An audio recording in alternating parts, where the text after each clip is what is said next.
On the morning of June 9th, 2026, a man who had built one of the most dangerous intelligence networks in modern history simply stopped existing in public.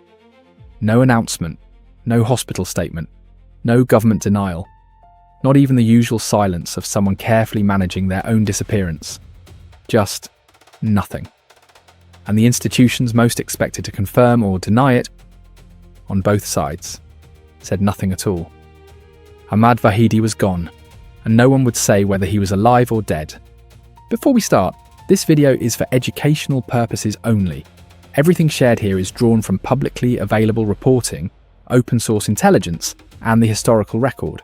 We always encourage you to consult multiple credible sources and form your own conclusions about the events discussed. Now, disappearances happen in wartime. Commanders get moved, communications go dark. But Vahidi wasn't just any commander.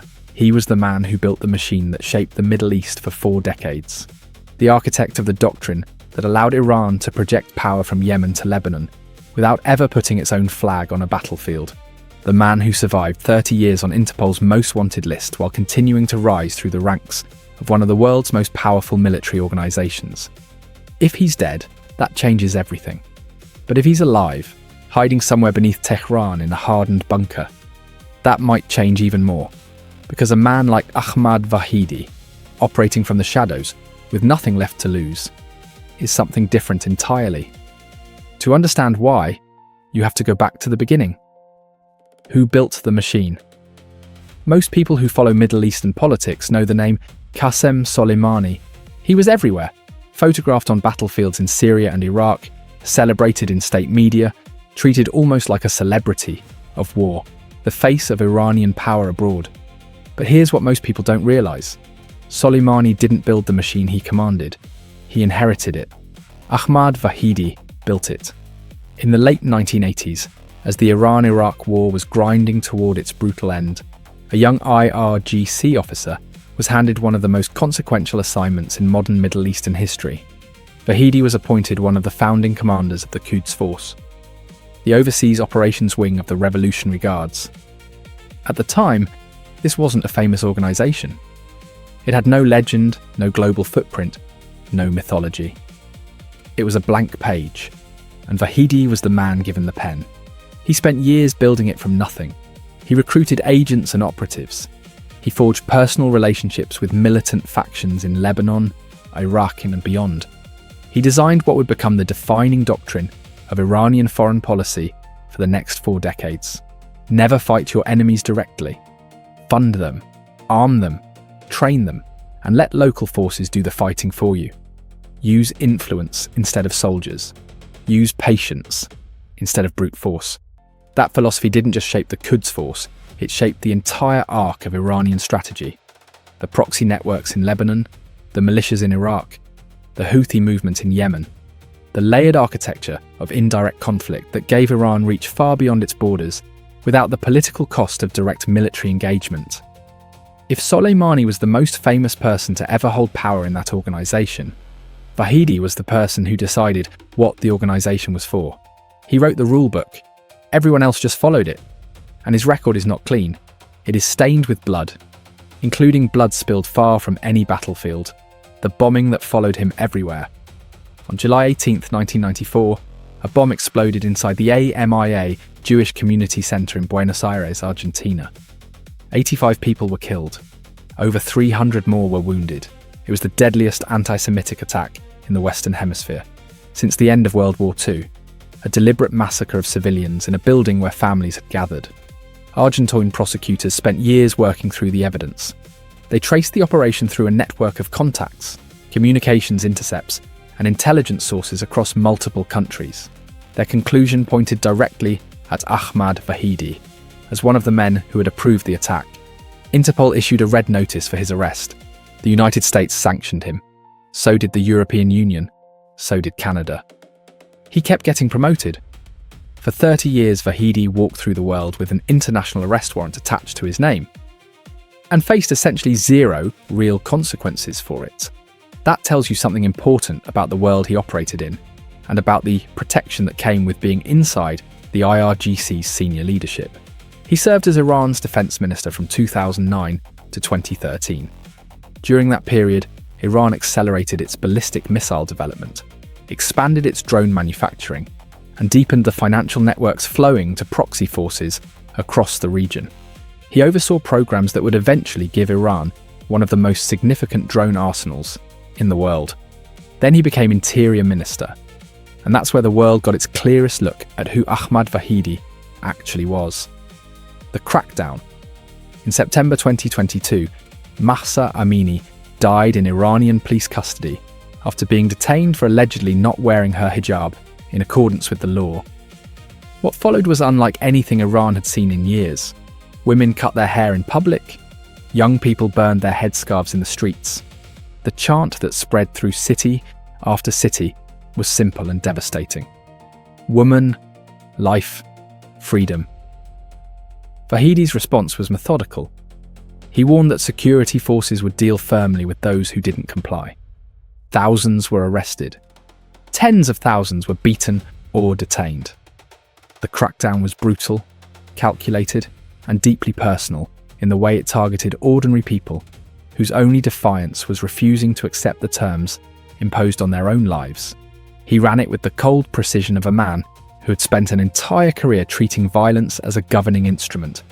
Not something to be regretted, but something to be calibrated and deployed. That's the man that IRGC would eventually turn to in its most desperate hour. The collapse now. Here is where you need to pay close attention, because to understand why Vahidi's disappearance matters so deeply, you have to understand what had already happened to Iran's military leadership in the months before June 2026. According to multiple reports from Iranian opposition media and Western intelligence assessments, the period between mid-2025 and early 2026 was catastrophic for the IRGC's command structure. Reports indicate that Major General Hossein Salami, the IRGC's overall commander, was killed in June 2025. Mohammad Bagheri, the head of Iran's Armed Forces General Staff, reportedly died alongside him. Amir Ali Hajizadeh, the man who had designed Iran's missile and drone capabilities, was reportedly eliminated in the same strike packages. Ali Shamkhani, one of the most senior figures in Iran's national security apparatus, was reported dead. Esmail Khani, who had taken command of the Quds Force after Soleimani's assassination in January 2020, was also reportedly killed. According to Iran International, a major Persian-language news outlet, more than 52 senior Iranian officials were killed across the course of this campaign.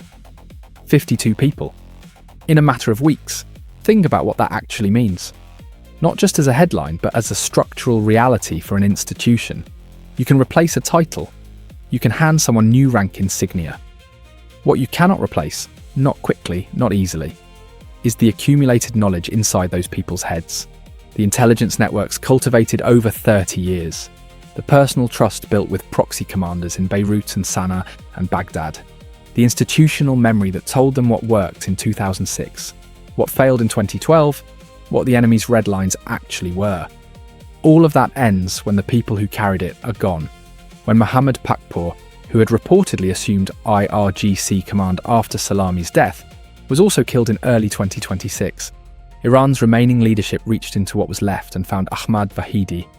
He didn't get the job because he was the ideal choice. He got it because nearly everyone above him in the chain of command was already dead.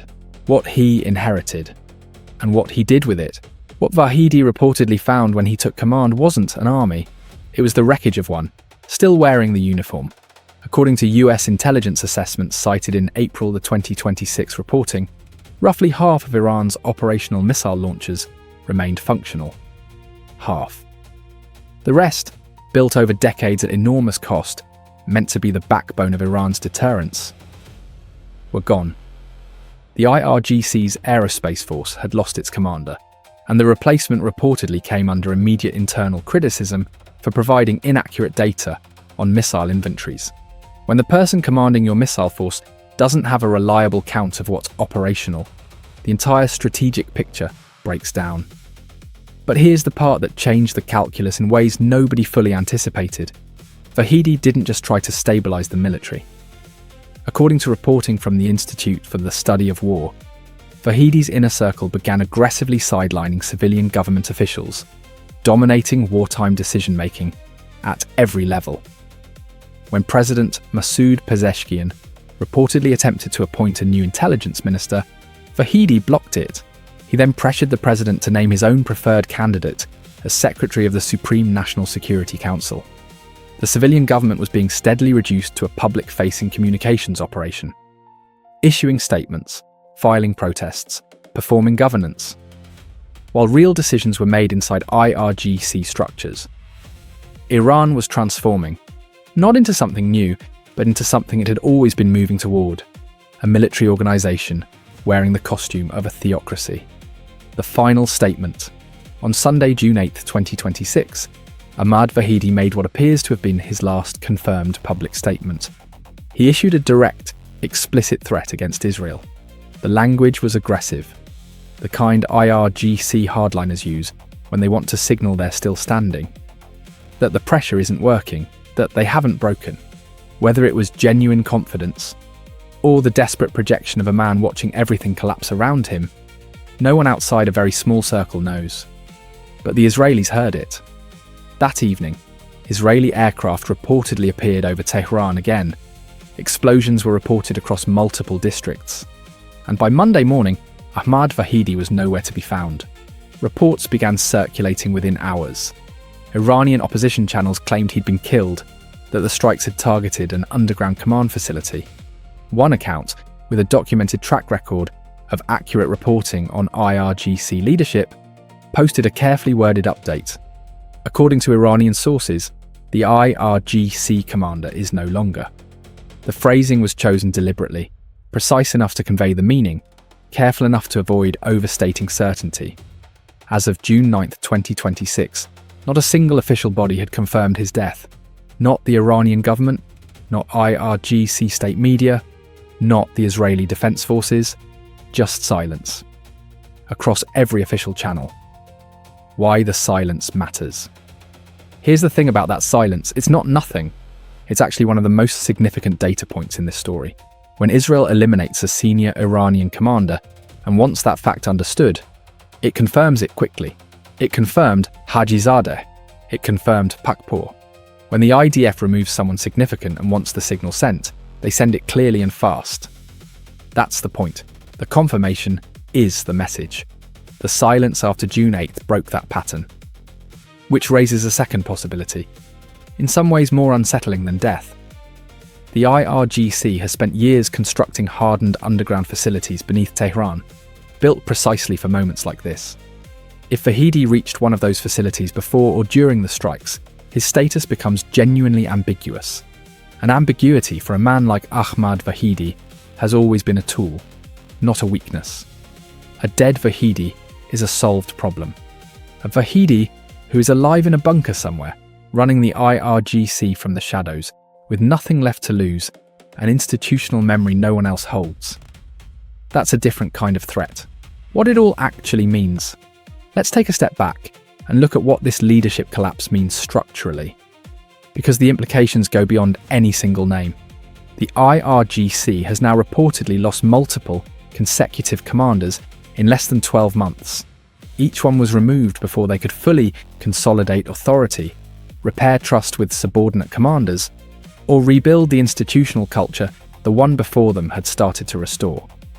Armies aren't just equipment and doctrine. They're institutions held together by continuity, shared experience, and trust. Every time a commander is eliminated and replaced, that continuity fractures a little further. Information flows distort. Coordination between branches degrades. Mistakes compound. A precision instrument becomes something blunter and less predictable. And sometimes, unpredictability is more dangerous than precision. The Quds Force specifically has lost consecutive commanders. Soleimani, Khani, and others reported after them. Each of those men carried personal relationships with proxy leaders across the region. Those relationships don't transfer with a title. They evaporate with the person who built them over decades of face-to-face trust. There's one more thread at the center of all this. Mojtaba Khamenei, son of the supreme leader, has reportedly been in hiding since reportedly being wounded in earlier strikes. If Vahidi represented one of the last remaining nodes of genuine decision-making authority in Iran's command architecture, and if Vahidi is now dead or unreachable, the question of who is actually issuing orders becomes an urgent intelligence problem with no clean answer. Iran's public-facing government continues to function in certain respects. Ministers give statements. But the command and control architecture that made Iran a coherent strategic actor for the past 4 decades has reportedly been catastrophically degraded. The gap between the performance of governance and the reality of functional command is widening, and it's widening faster than outside observers can track. Outro Ahmad Vahidi spent 30 years being feared across the world and untouchable within it. He survived an international arrest warrant. He outlasted enemies, rivals, and multiple cycles of international sanctions. He rose through every crisis to emerge more powerful on the other side. Then, on a Sunday night in June 2026, he vanished into the smoke of airstrikes over Tehran. The IRGC he leaves behind, whether he's dead or hidden, still holds ideological loyalty. It still commands roughly half its pre-war capabilities. It hasn't surrendered, hasn't fractured into open collapse. But what has reportedly been shattered is the coherence, the institutional memory, the human connective tissue that linked the organization of today to the one Vahidi himself built from nothing 4 decades ago. If he's dead, that living memory ends with him, and the IRGC enters whatever comes next without the last man who was present at the founding. If he's alive, he may yet write one final chapter. The world is watching, the silence is deafening, and the answer to whether Ahmad Vahidi is alive, dead, or somewhere in between may shape the next decade of Middle Eastern history in ways that won't be fully understood for years. What do you think happens next? Drop your thoughts in the comments below. And if this gave you a clearer, deeper picture of what's actually unfolding, share it with someone who's trying to make sense of these events.